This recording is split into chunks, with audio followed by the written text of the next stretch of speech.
times it may feel as if you are being pulled in 100 different directions at once, and that there are simply too few hours in the day to accomplish all the chores that must be done. Motherhood is a job like no other, and the rewards of watching your children grow towards independence and confidence are immense.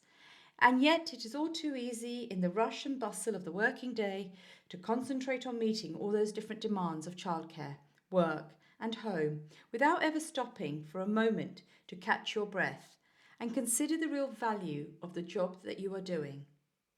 Being a mother is one of the most rewarding and demanding jobs you can ever be called upon to perform. Welcome to the Modern Mumma. This is a space to share our journeys of motherhood. I'm a mother of 2 boys. I had my first child at 25 years old, he's now 23, and my second child at the age of 28, who is now 20.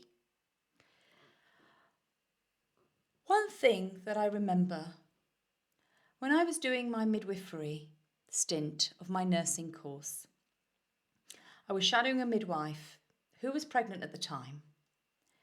And I sort of said to her, "Oh, well, congratulations, you're pregnant. How's it going? And you're looking forward to having the baby, etc." The conversations you make when you don't know somebody. And something she said to me, her response, which really stuck with me, was the journey. She said to me, "First of all, you worry whether you're going to be actually able to conceive. Then you do conceive. And you get pregnant. And you carry a child for 9 months. And you worry for 9 months that that child is going to be okay. Then the child is born. And you worry for at least 18 years of your life bringing that child up. Is it going to be okay? Are you going to be a good mum? Are you going to do the right things?" And this has really stuck with me because that is what motherhood can be like. But mothers come in very different forms, I think. They come in the form of a grandmother, a godmother, a stepmother. And in some cultures, we have, as in mine, we have the word masi. Masi is your mum's sister, who also is your second mother, or mami. Ma means mother. There's almost an expectation of society and in cultures that you must have a child, you must, get pregnant. And some people make a life choice not to have children. And others make the choice to have children. But what we must always remember is that we have made that choice. A child is not asked to be born into this world. We choose to bring them into this world. And some people, unfortunately, cannot have children. It's the nature and the nurture of life. I have some amazing friends who don't have children, but have been great role models as mothers and still are. And then when you are a mother, it's textbooks that we read or we take guidance from others. I know my guiding angels were my mother and my mother-in-law. The way they did it in their day is not always the same as our day.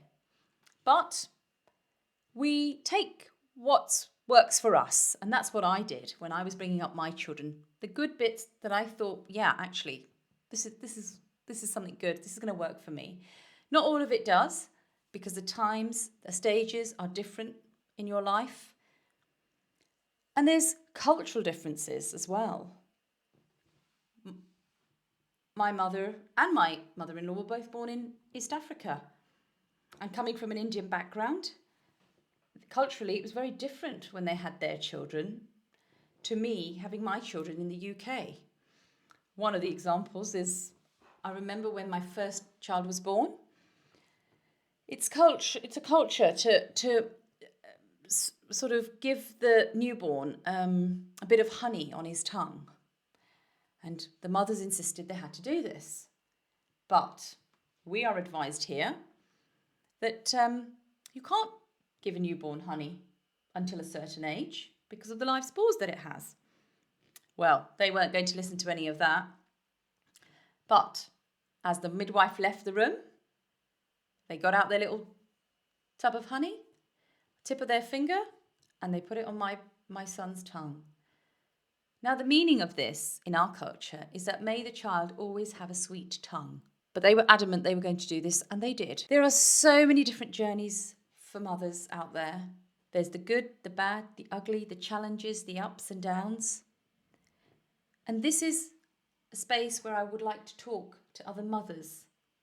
And there are some friends I have out there who are amazing mums, all with different experiences. And I believe that we can share our journeys and our stories and help others. There's nothing to be ashamed of.